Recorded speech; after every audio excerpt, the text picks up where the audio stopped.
Весна – прекрасное время для работ на огороде. И сегодня мы вновь находимся в гостях у Иннокентия Аполлоновича. Доброе утро. Доброе утро. Иннокентий Аполлонович, ну, конечно, работы у вас сейчас много, да? Но основное направление сейчас, на данный момент, вот на май месяц, это что? Это подготовка к летнему сезону. Подготовительные работы ведутся уже осень, поздней осенью ведутся после уборочных работ. И ранней весной снег сходит, остался только вот в тенистых местах. По таким объективным причинам осенью я уход своим смородинам не дал, поэтому я делаю это вот, возможно, ранний срок. То есть наверстать можно? Да, наверстать можно. Многие так делают, потому что осень наступает быстро, снег выпал, уже невозможно.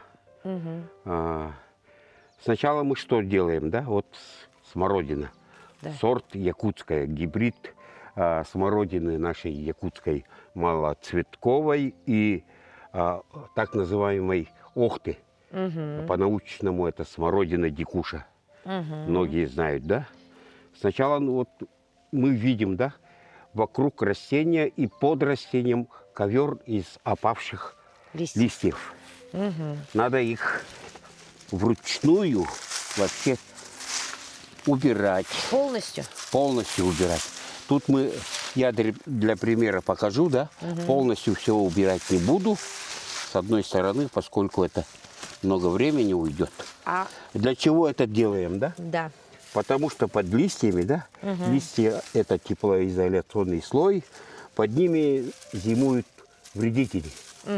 Вот эти тли, клещи, пилильщики и так далее, и так далее. Все здесь? И взрослые растения последних генераций, да, то есть растения, насекомые несколько раз размножаются за лето. Они сами зимуют в этих листьях под опадом, так называемым, и их яйца. Поэтому, убирая листья, тщательно надо убирать. Ни в коем случае не торопиться.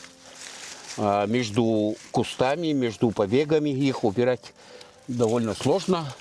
Поэтому надо вот действовать в таких вот резиновых перчатках китайских. Они очень прочные, удобные. Вот я убираю. И лучи солнца падают сюда. И яйца, насекомые погибают, будучи лишены защиты. Понимаете, да?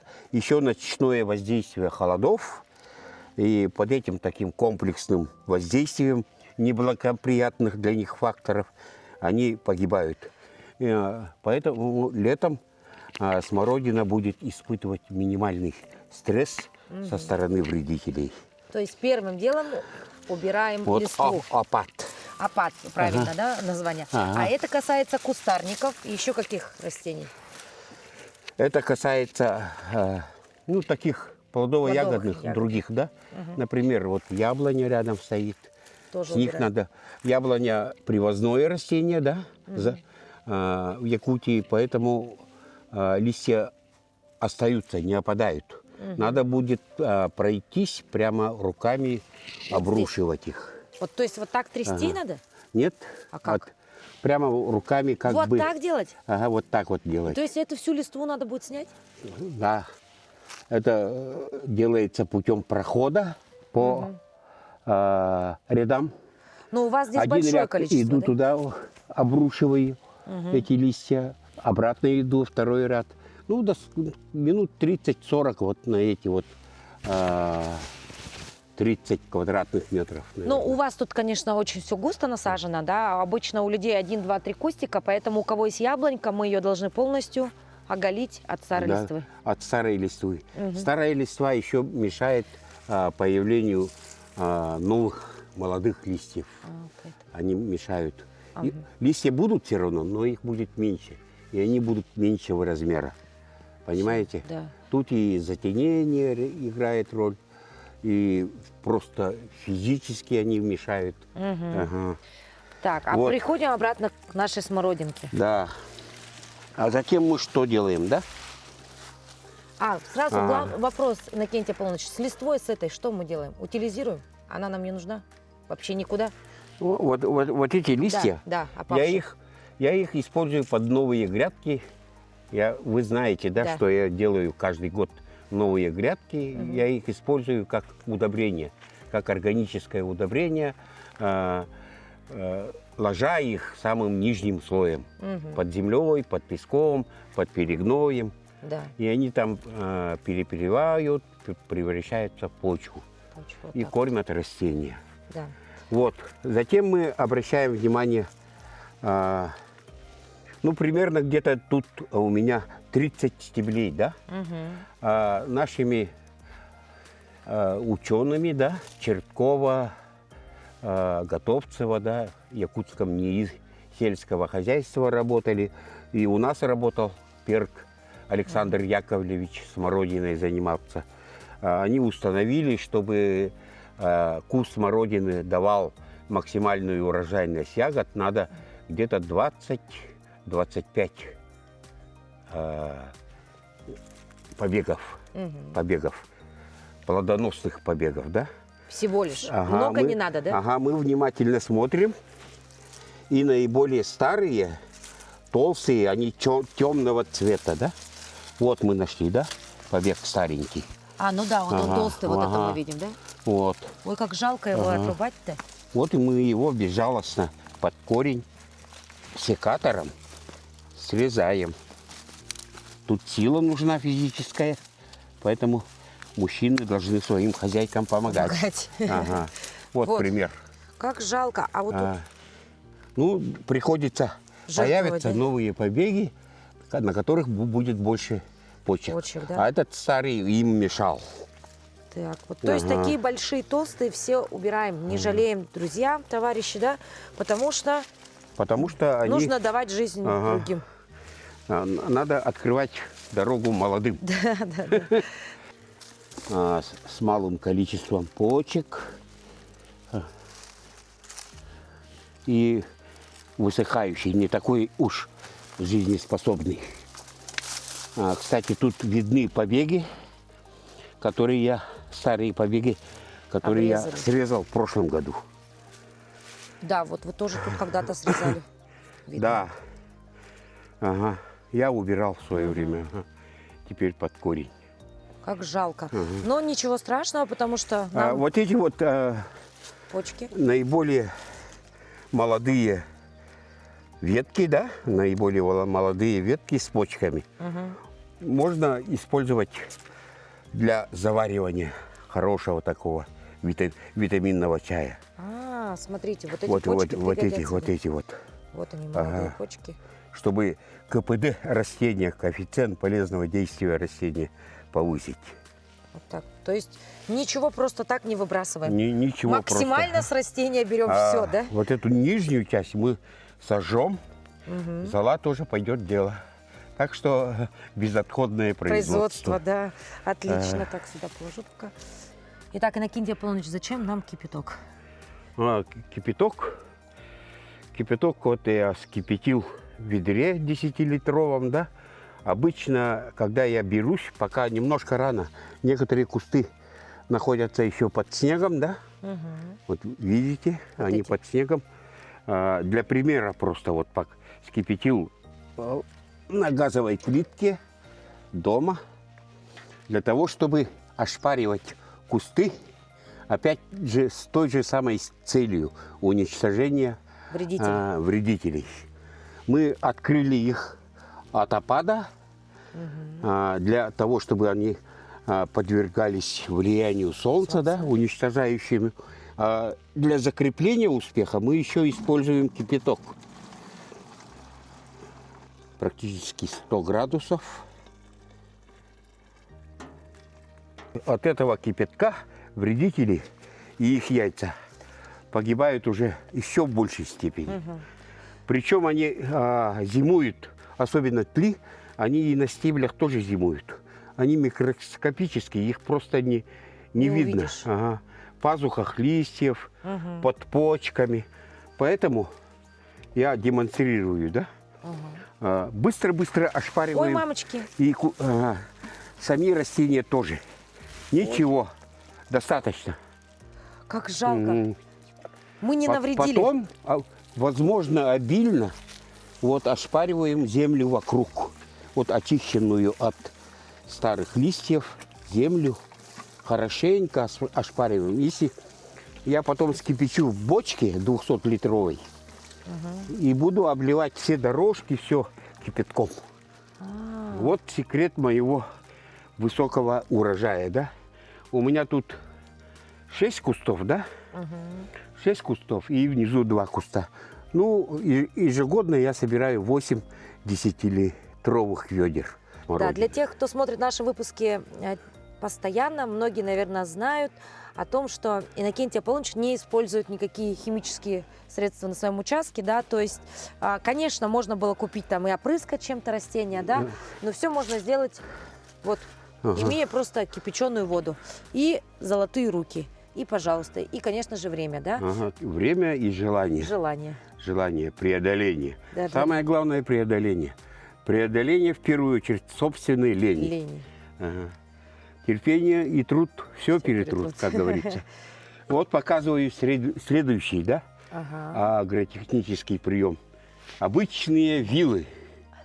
Я их использую для рыхления почвы. Вот почва, да, в нее же должна, корневая система же в ней расположена растение. Она должна аэрироваться, то есть получать кислород, да, для облегчения кислорода и просто для рыхления, которое облегчает впитывание влаги. Я делаю вот такие вот дырочки, да, манипуляции несложные. А мы не навредим корневой системе, не проткнем ничего? Ну, тут немножко, конечно, часть корней попадается, но она компенсируется за счет более лучшего роста новой поросли корней. То есть вот такие Понимаете, дырочки? Да? Вот такие дырочки.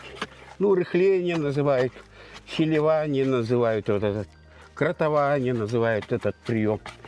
Облегчает аэрацию, обеспечение кислородом, да, и дыхание растений, и впитывание влаги. Скоро будут дожди, в середине уже начну поливать мая. И вот это, имея такие вот рыхлую структуру, все это будет облегчаться. Следующий прием – это внесение органических удобрений. Минеральными удобрениями я почти не пользуюсь. Если пользуюсь, только вот раздельно мочевина – это азот, суперфосфат и калийный хлорид калия, да? Красное такое удобрение. Я использую при этом российского производства, потому что они считаются экологически менее вредными.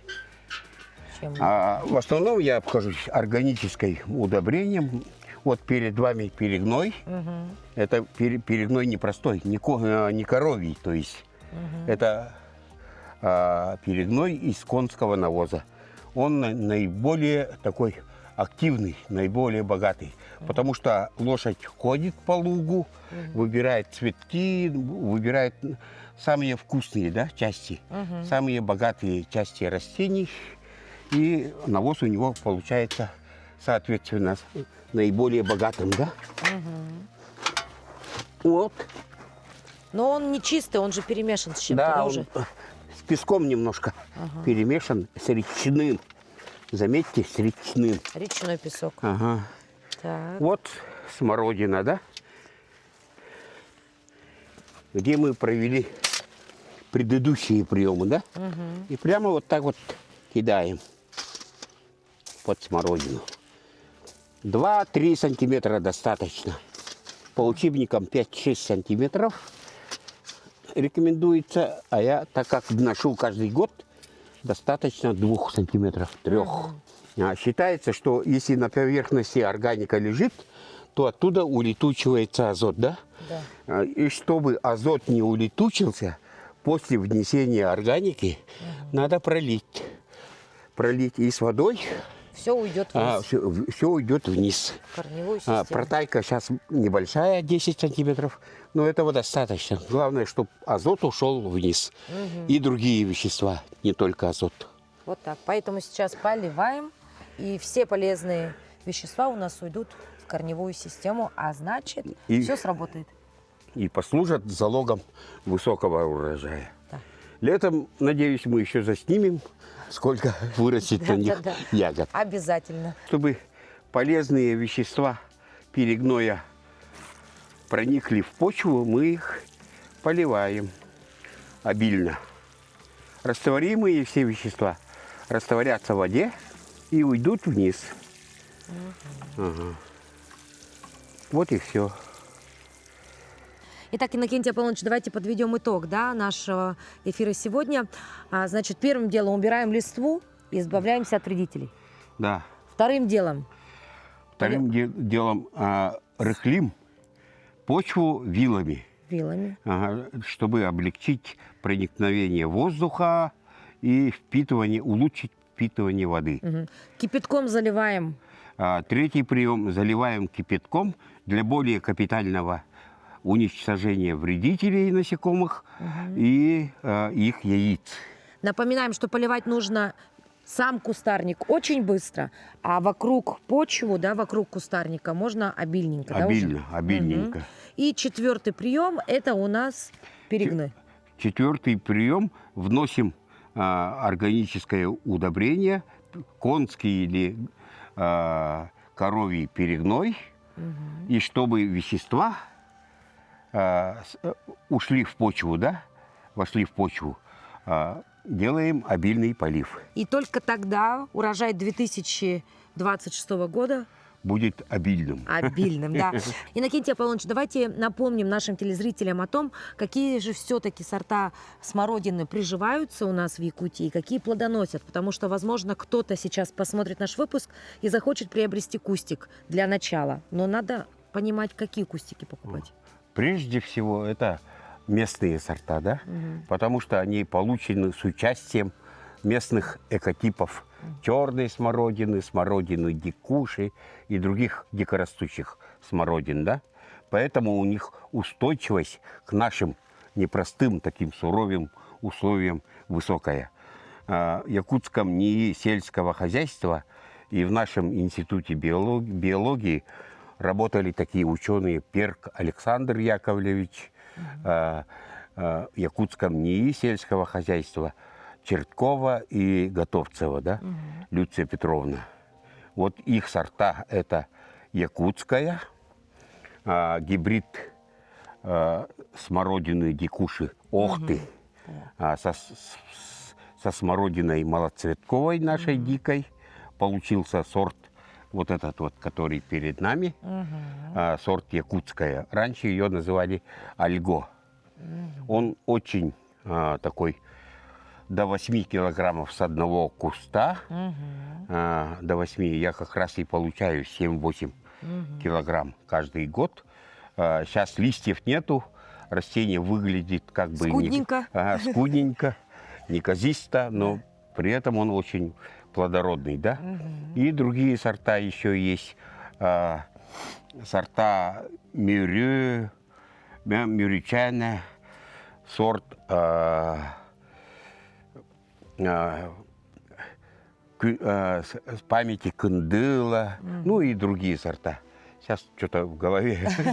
Ну, я думаю, достаточно вот нескольких, да, но ваш совет это все-таки вот такая. Это ваш фаворит. Да-да. Ваш фаворит. При этом ягоды такие, вкус такой, Охта придает такой вкус, привкус голубики. Во всяком случае, мои вкусовые ощущения таковы. Ну и, конечно, необходимо отметить, что размер, благодаря вот смеси с Охтой, там не маленькие ягодки, там достаточно крупные, там практически размером с виноград крупный такой, да? И из инорайонных, да, то есть не якутских, да, хотелось бы отметить сибирский сорт ядреная. И еще один сорт есть.